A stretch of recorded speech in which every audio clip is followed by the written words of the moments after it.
একদিন দুপুরবেলা রাস্তার পাশে এক অন্ধ বৃদ্ধ বসেছিল। তার সামনে একটি প্ল্যাকার্ডে লেখা ছিল, আমি অন্ধ, দয়া করে সাহায্য করুন।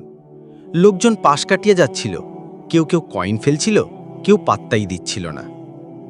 এক তরুণ ছেলেও হাঁটছিল, কিন্তু হঠাৎ দাঁড়িয়ে গেল। লোকটি কিছুই বলল না, শুধু পকেট থেকে 1 টাকা বের করে হাতটা অন্ধ লোকটির হাতে দিয়ে বলল, চাচা, আমার বেশি কিছু নেই, শুধু আল্লাহর জন্য দিলাম। অন্ধ লোকটি কিছুক্ষণ নীরব থাকল, তারপর বলল, বাবা, অনেকেই টাকা দেয়, কিন্তু তুমি চোখে দয়া নিয়ে দিয়েছ।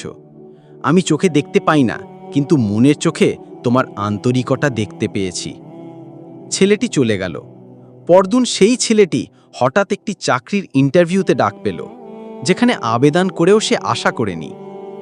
সেই অফিসে প্রবেশ করে অবাক হয়ে গেল। সাক্ষাৎকার বোর্ডে বসা একজন ছিল ঠিক সেই অন্ধ বৃদ্ধই, কিন্তু আর চোখে চশমা ও পরিষ্কার পোশাকে। তিনি শুধু বললেন, তোমার মতো মনের দয়ালু লোককে আমি চিনি, চাকরিটা তুমি পেয়েই গেছো। সুতরাং মানুষ কি দিল তা বড় নয়, কিভাবে দিল তা বড়। আল্লাহর জন্য কিছু দিলে তিনি অজানা পথে পুরস্কার দেন।